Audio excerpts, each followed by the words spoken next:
Welcome back to the eSIM Studios podcast, episode number 45. As we get rolling, let me get the music going. Let me share this to social media.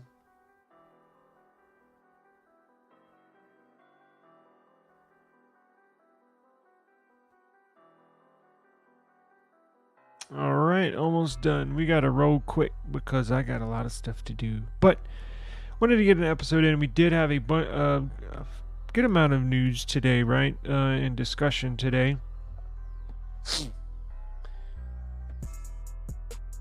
Let's see. We have Qualcomm Snapdragon news. We have Samsung Galaxy news. S24 news. Galaxy Ring news. We have nothing news.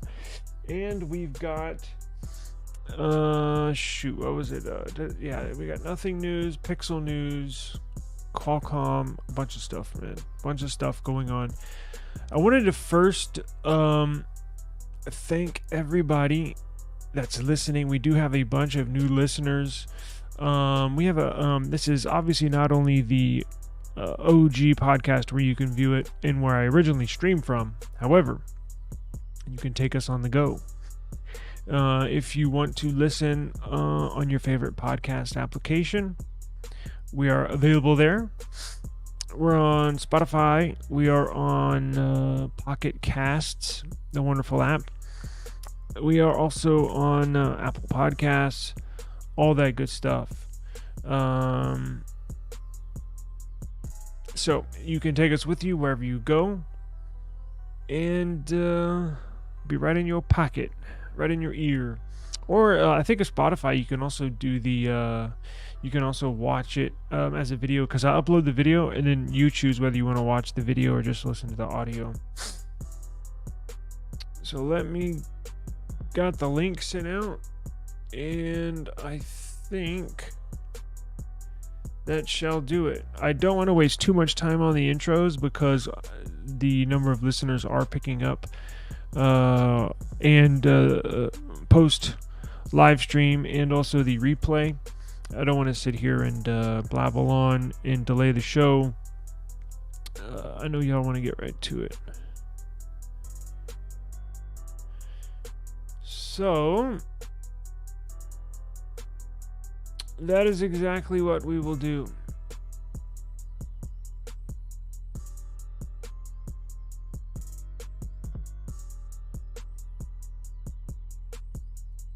Okay, we got that saved.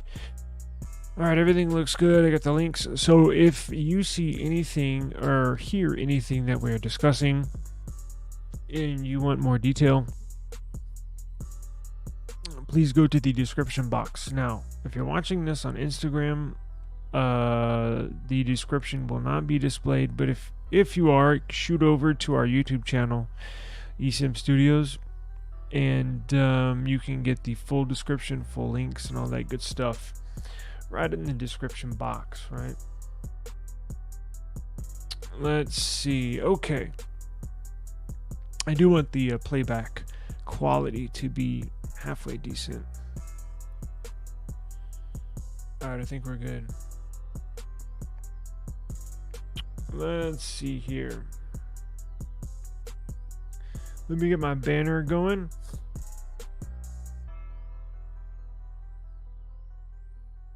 Do. All right. And we're sponsored by Google Fi. If you need wireless service, head on over to the link in our description box and you can get really good service, only starting at like $20 per month.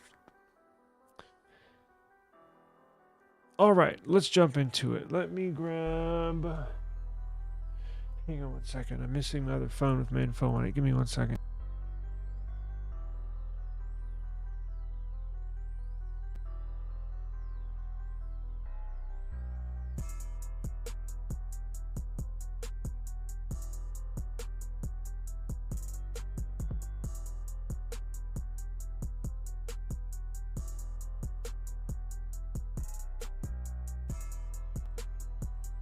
Okay, so check this out. I know the Snapdragon 8 Gen 3 was just released. I think the first phone it was released in was the Xiaomi Mi 14 or Xiaomi 14, whatever. But the more popular one in the United States is the S24 series that released with the new Snapdragon 8 Gen 3. They typically always release their flagship series CPU at the very beginning of the year, right? And it's always on a yearly cycle. Now, once in every blue moon, now I'm talking about their flagship CPU. Once in every blue moon, they will add a updated version of that CPU. So it's not a full generation release. It's the same CPU, but an updated version. Now, what do I mean by updated version? It's just overclocked, right? They fine-tuned it to where they can increase the speed of it and minimize the heat buildup, right? Because typically they could crank them up all the way, but you'd probably burn up your CPU or generate a whole bunch of heat, right? And that's not good running inside a phone. So they fine-tune it and peg it just to where it needs to be for these devices, meaning like a red line, right? So it stops at a limiter, rev limiter, I guess you could say. Well, the last time they updated and released a updated version, I should say, of their flagship CPU was the Snapdragon 8 Plus Gen 1. So that was the 8. It was the Snapdragon 8 Gen 1, and then a few months later, about 6 months later, they came out with the Snapdragon 8 Gen Plus 1. I know the names are confusing. Well, surprise, surprise, we have a updated version of the Snapdragon 8 Gen 3 that just came out, was just released, and now Qualcomm's ready to release an updated version. Yes. So as you can tell, Qualcomm, now they're not going to put the Plus name in it. I think because people get confused with the OnePlus phones when it's the opposite. It's the Plus One. I think they decided.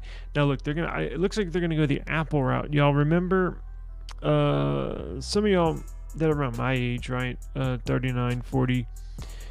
Remember the older iPhones? They would have a iPhone 5, and then the iPhone 5S, right? I think they started with the 3, iPhone 3, iPhone 3S, iPhone 4, 4S, 5, 5S, and then we do it like that. Well, it looks like Snapdragon is going to take on Apple's naming. Now, Apple doesn't do that anymore, but it looks like Qualcomm is. Check this out. Snapdragon 8S Gen 3 later this month. So they're not even waiting a 6 months to release this thing. So what's the difference? Let's get into it. March 18th, Lord have mercy, it's a week away. So they're not wasting any time. The rumored processor may include a Cortex X4 Prime core at 3.01 gigahertz, 4 Cortex A720s, and those are going to be performance cores clocked at 2.61 gigahertz, and 3 Cortex A520 efficiency cores maxing out at 1.84 gigahertz. The Snapdragon 8S Gen 3 will boast the Adreno 750 GPU. And it says, wait, hold up, timeout. It says the Snapdragon 8 Gen 3, the current one, has the Adreno 750 GPU. And this report is saying that the Snapdragon 8S Gen 3, the new updated version, is speculated to have the Adreno 735, potentially making it a slightly scaled down version. So they're going to slightly overclock the CPU and slightly put I guess you could say slightly, well, they're not even going to underclock the GPU. They're going to put a slightly weaker GPU in there. So what the reason for, I have no idea. I'm assuming it's to keep the temps down. Let's see.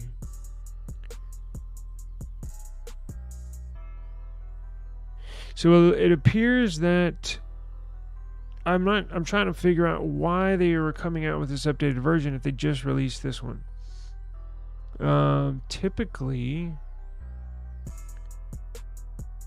I'm not sure. Honestly, I have no idea why they're doing this. Let's see. Huh. Well, I am at a loss for words. I am not sure why they're doing this. Oh, okay. Here it is. Qualcomm seems to be hinting at a keen eye or keen emphasis on artificial intelligence. So this will be fine-tuned for AI. Now they're also getting ready to release their new mid-range processor, the Snapdragon 7 Plus Gen 3. So I take back my original statement. They are sticking with the Plus branding because they already have a Snapdragon 7 Gen 3, which is for the mid-range phones. And now they're going to put out a 7 Plus Gen 3.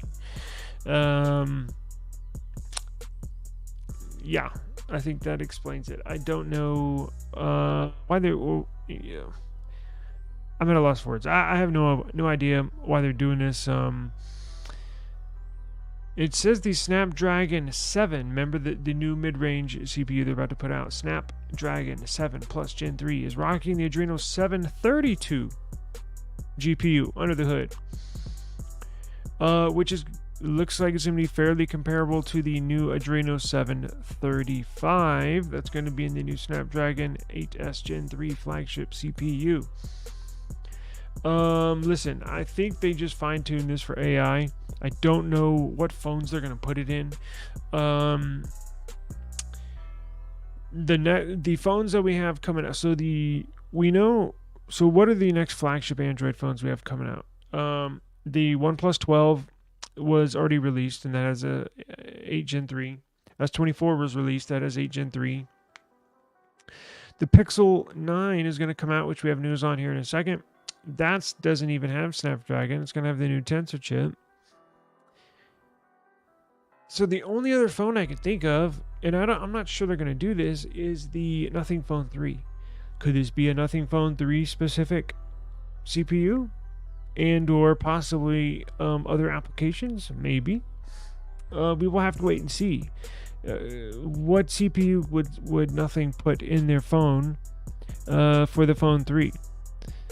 Now, when the Phone 2 was released, it had last year's the previous year's flagship CPU, which makes me wonder with the Phone 3, since we're on the Snapdragon 8 Gen 3, and with the Phone 3, is Nothing going to put the previous Snapdragon 8 Gen 2 in there?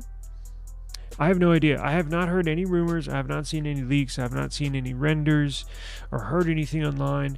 I'm not sure. I have no idea. But trust and believe me. I will be scouring the internet and all my sources for any Phone 3 news that's should be coming out pretty soon, right?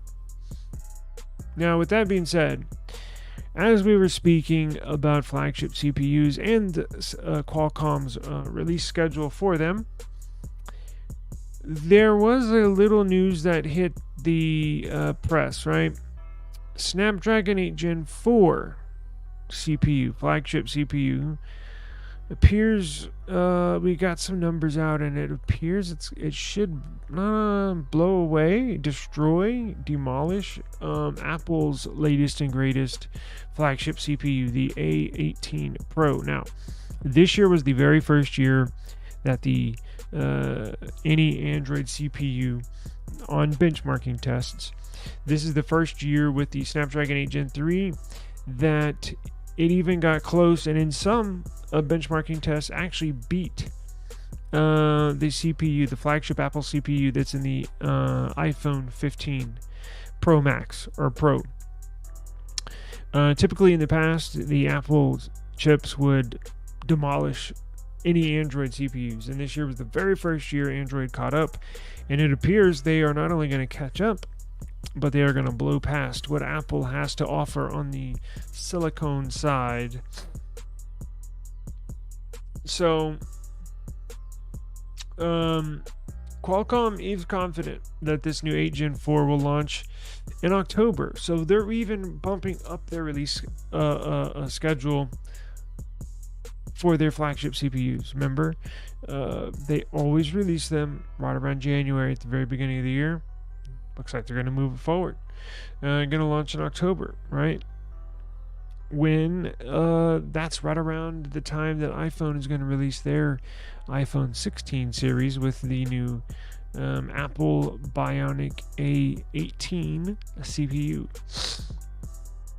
So benchmark scores have been revealed for the Snapdragon 8 Gen 4, and I cannot wait to show these to you. So check this out. This leak says that the 8 Gen 4 has a single core score of 3,500. Apparently Apple's A18 Pro, which will debut in the iPhone 16 series later this year, only managed a high score in the single core performance of 3,300. The report also claims that the Gen 4 Prime core could be clocked at a whopping 4.3 gigahertz with a power draw of 1.3 volts. Those are huge numbers. Wow. I hope that doesn't look, that will generate a bunch of heat.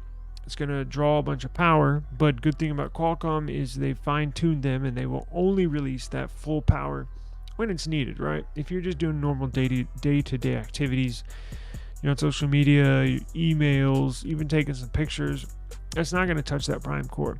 Prime core is the high-performance kick you in the ass core that gets up and goes, basically like a turbocharger on a car, right? So it's not going to be pulling that, drawing that power all the time. It's just going to be when it needs it.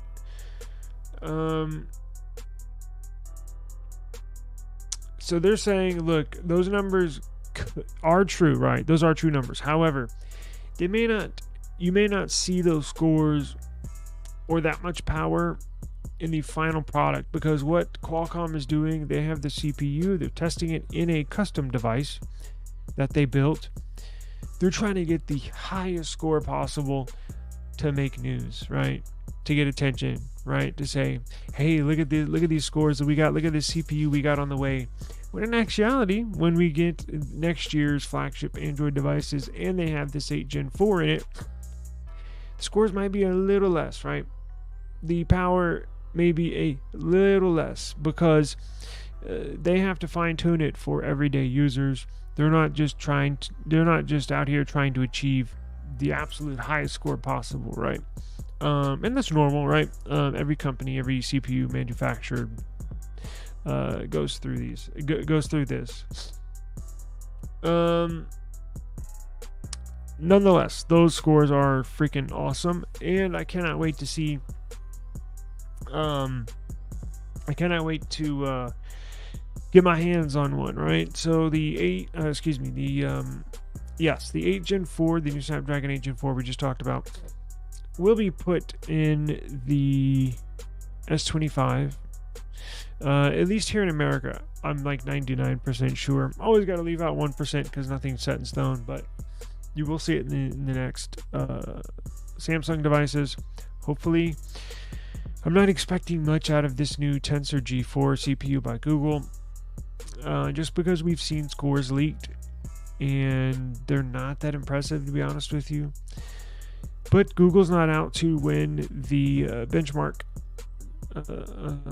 test, right? They're not out here trying to win the highest score possible. They want their CPUs tuned for machine learning, AI, stuff like that. I think Snapdragon's out here. They got their eyes set on Apple and they're ready to crush Apple in what they have.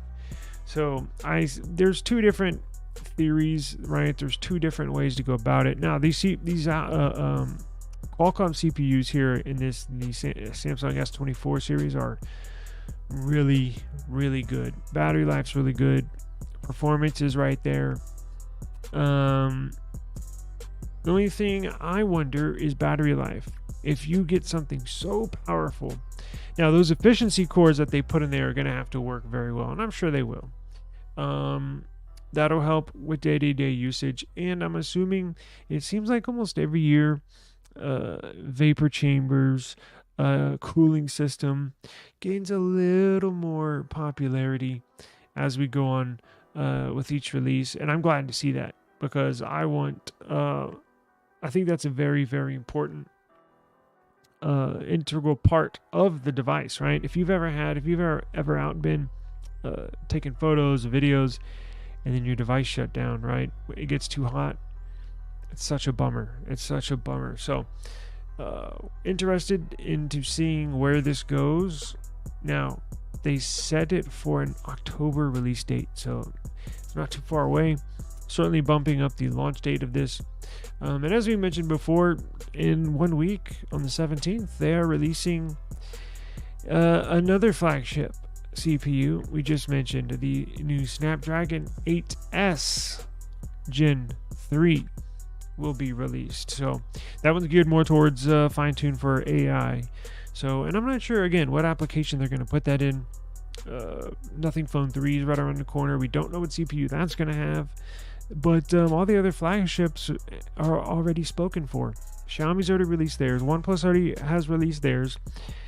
Samsung's already released theirs. Pixel's not using Snapdragon CPU. So I don't really know what this new Snapdragon 8S Gen 3 is going to be for.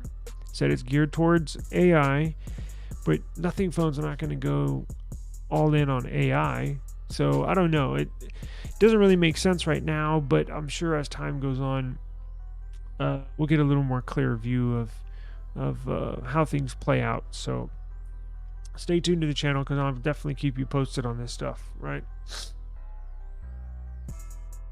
Let's see, what do we got here? How's it going? eSIMs, yes, thank you. Good afternoon, BMFN. How's it going? Cable, yes or no? Did you get the cable? If not, I'll have to send you a new one. I don't know. I'll have to check and see. I've been so busy. I have not seen the tracking as of lately. I checked it over the weekend, but not yesterday. So let me know what's going on with that. I can send you another one if I have to. Let's see here. So another interesting piece of news, Pixel news. So do y'all remember the iPhone, what was it? Do you remember the iPhone, what was it? What do they call it? Touch ID, I think, where you press, depending on how hard you press on the screen, it'll give you different feedback. You can have different menu options depending on how hard you press on the screen. Well, Google, it appears they're going to bring something of that sort to the Pixel 9 series. They've implemented a new adaptive touch feature in the Android 15 code that was broken down. As you know, the first developer preview of Android 15 was just released. And a lot of developers will just download the zip file and just scour through the code to see if there's any new features that Google has implemented in there, and sure enough, this was one of them. So they're going to implement a adaptive touch feature. There are some phones with this screen technology that can adapt to different circumstances and different pressures, right, when your finger's touching the screen. The OnePlus 12 has what is called an Aqua Touch display, that makes it easier to use when your fingers are wet and or in the water or in rain. And even the Pixel 8 Pro, not necessarily a adaptive touch feature, but it does have a screen protector detector that will know when you apply screen protectors to your phone. Most Android phones now do have a touch sensitivity feature in the settings for when you do put a screen protector on your phone, but this is going to take it to a whole new level. There is code in Android 15 for pressure sensors under the display. So if you're if you just barely touch your screen, that could maybe highlight a folder or bring up the app information. And then if you press harder, it could open it up. Who knows? That's sort of, well, that's exactly like what Apple did with theirs back in the day. I'm not even sure. Does Apple even still have that on the iPhones? Was it Touch ID or am I mistaken? Let's see. It does not say that in this article, right? Yeah, so they're saying this will be a part of the Pixel 9, not the Pixel 8a, which is set to be released here soon. Google I/O should be released in May.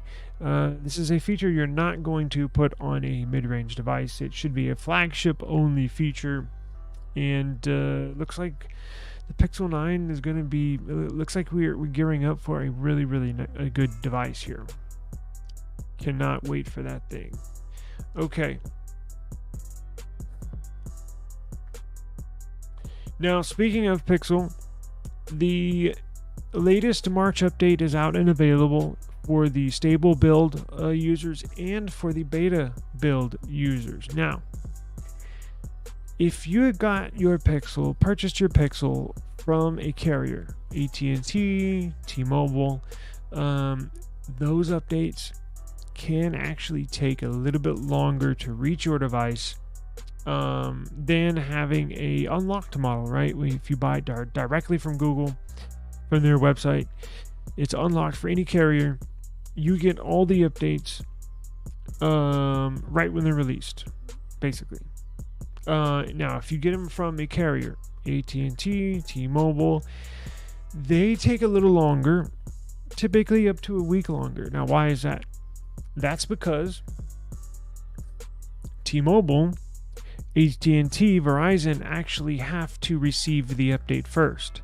So, and then what they do, before they release it to you, they will get the update. T-Mobile will get the update. Verizon, AT&T, their developers will go through the code. Those developers will implement their carrier services and their files and their bloatware and their apps into that update, right? And then what they do from there, then they recompile it. And then what they do from there is then they release it out to you.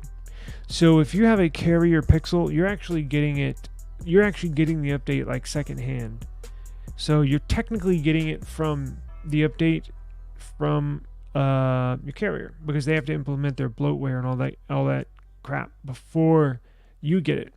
So that's what's going on. That's the reason for the delay. But the March update is hitting devices right now as we speak. My devices are not carrier. My devices are unlocked.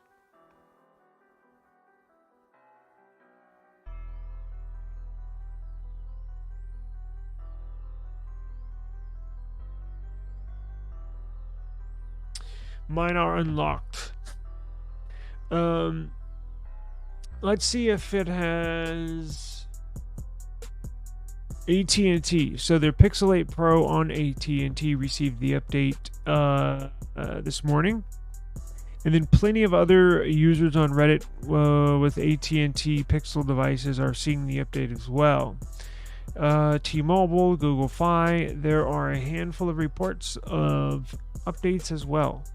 Now, nothing for Verizon, interestingly. So that should be in and available, I'm assuming, within a day or so. Typically it doesn't take them that long, a few days, right? Just all they're doing is implementing bloatware and a bunch of crap, and then they release it. So if you're a Verizon customer and you're using your Pixel, now look, okay, so here's a good question. What if you have a unlocked Pixel, right? Like you bought it from the Google online store, but you have a Verizon SIM card in there.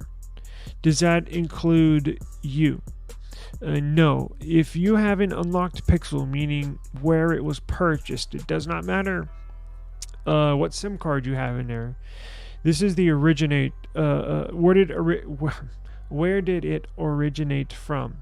If it originates from Google, unlocked, it does not matter what SIM card you have inside there, you will get the update seemingly as soon as possible, as soon as it's dropped. If the Pixel was purchased from AT&T, from T-Mobile, from Verizon, that's when they implement their bloatware. That's when they implement their carrier services into the software.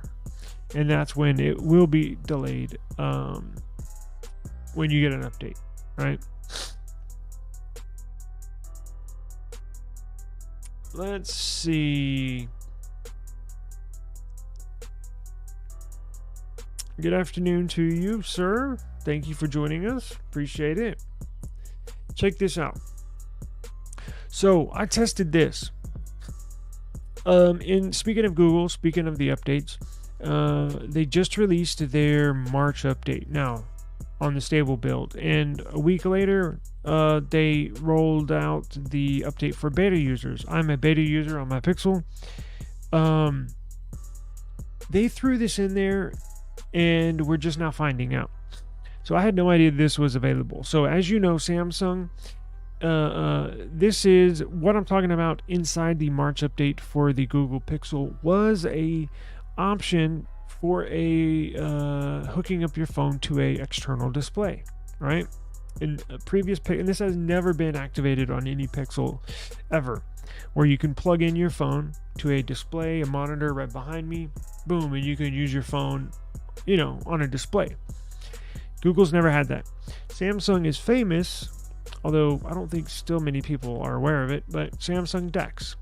It's a secondary operating system that once you connect your Samsung to a monitor or a TV, it becomes a whole new desktop operating system experience, similar to Windows, similar to, not as robust as Windows, I should say, probably more like Chrome OS, like a Chromebook, but I like DeX better than Chrome OS. You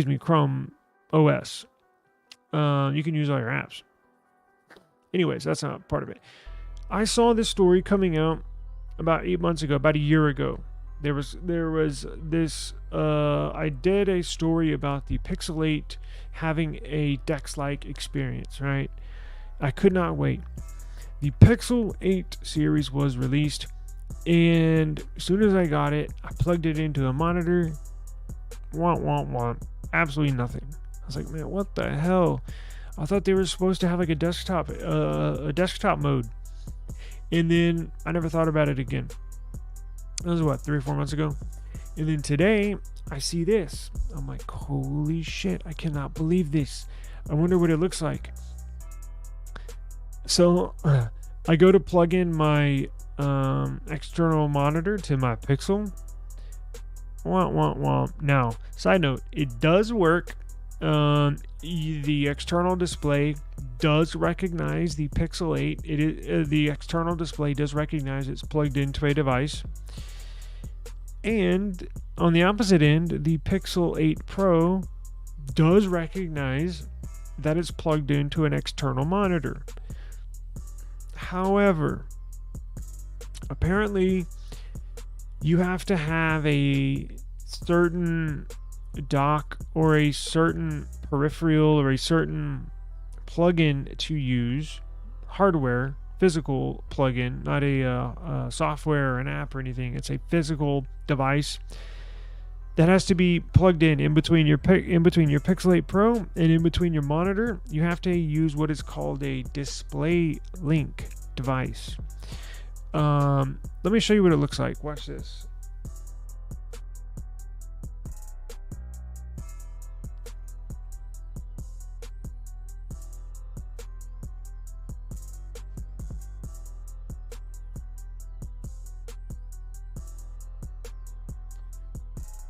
All right. You see my monitor right there? My external monitor? Watch this. It doesn't work that great.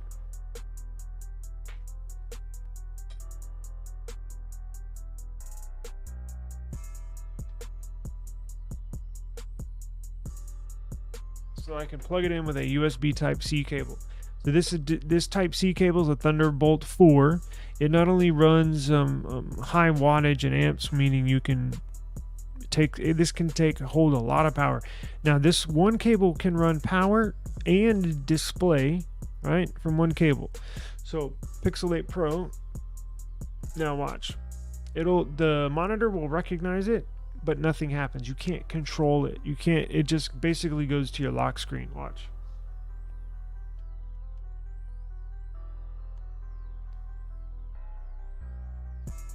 See, it turned on the monitor. Now watch. Mirror to external display. Yes, mirror display.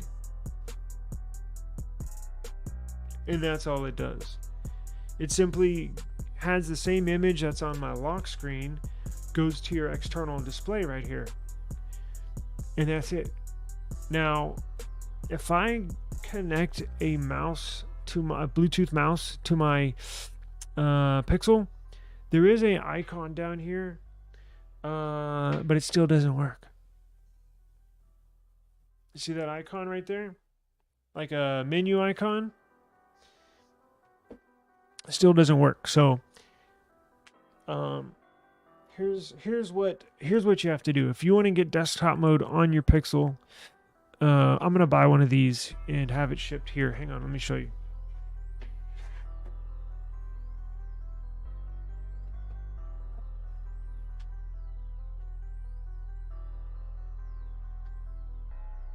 All right. Let's see. Here is. Get this stupid ad off of here.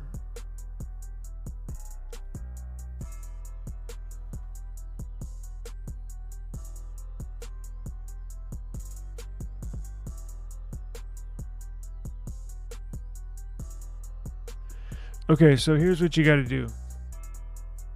You have to buy what's called a display link. Now they have an application on the Google Play Store. Now,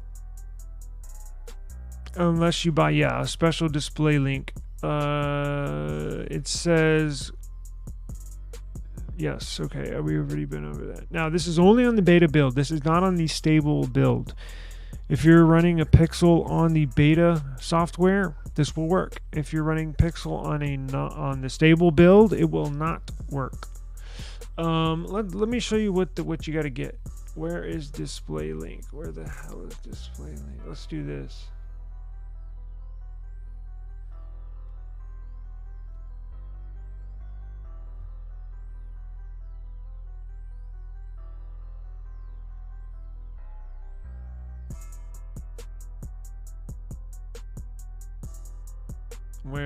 I should have had this.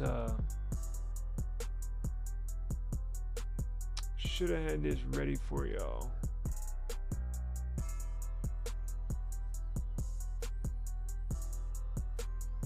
You know what? I got it right here.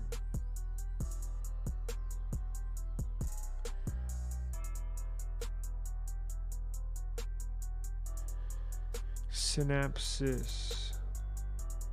Let's go back. Let me show you what y'all need.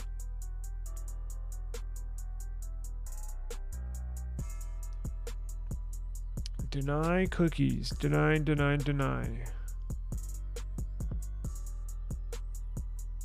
Products, display link graphics.